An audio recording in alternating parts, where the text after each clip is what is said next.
తెలంగాణ తెచ్చిన పోరాట యోధుడు కేసీఆర్.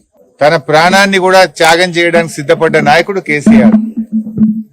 ఎంపీ పదవిని, కేంద్ర మంత్రి పదవిని, రాష్ట్ర డిప్యూటీ స్పీకర్ పదవిని, ఎమ్మెల్యే పదవులను గడ్డిపోచలాగా వదిలి పోరాడి తెలంగాణ తెస్తే నువ్వు ముఖ్యమంత్రి అయ్యావు. కేసీఆర్ లేకపోతే తెలంగాణ ఎక్కడిది? తెలంగాణ లేకపోతే నీ జీవితంలో నువ్వు ముఖ్యమంత్రి అవుతావా?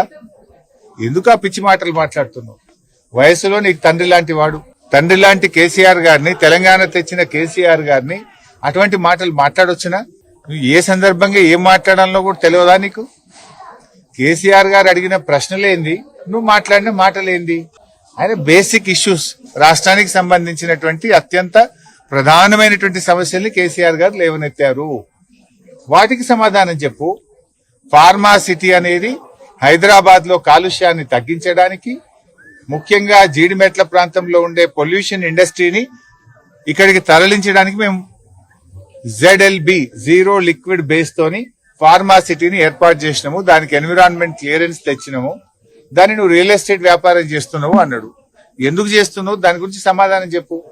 ఆనాడు నువ్వే కదా అడిగి పోయి ఈ ఫార్మా సిటీ వద్దు, రైతుల భూములు రైతులకు తిరిగిస్తా అని చెప్పినావు. నీది నోరా మోరా?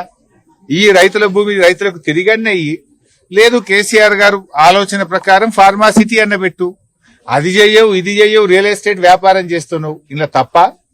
మేము అడిగిన దాంట్లో, కేసీఆర్ గారు అడిగిన దాంట్లో తప్పున్నదా?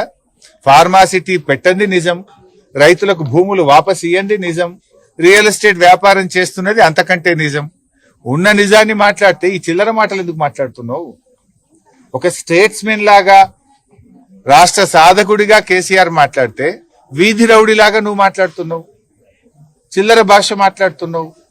ప్రజలు నిన్ను ముఖ్యమంత్రిగా నీకు అవకాశం ఇచ్చింది ఈ చిల్లర మాటలు వినడానిక? చిల్లర మాటలు కాదు కదా, ఈ బడి పిల్లలకు బుక్కడి అన్నం పెట్టే తెలియలేదు నీకు? ఎప్పుడన్నా నువ్వు బడికి పోయి పిల్లలతో మాట్లాడితే కదా. ఇప్పుడు నేను ఈ పిల్లలు అనాథ పిల్లలు. ఇవాళ క్రిస్టమస్ పండుగ రోజు ఈ అనాథ పిల్లల పరిస్థితి ఏంది? ఆ పిల్లలతో కలిసి భోజనం చేద్దామని నేను ఇక్కడికి వచ్చాను. ఆ పిల్లలకు కాస్మోటిక్ ఛార్జెస్ లేవు, 4 నెలలకెళ్ళి మెస్ బిల్లులు లేవు. కోడిగుడ్డు చూస్తే గోటి లెక్క ఉన్నది, అది ఇంతంతా.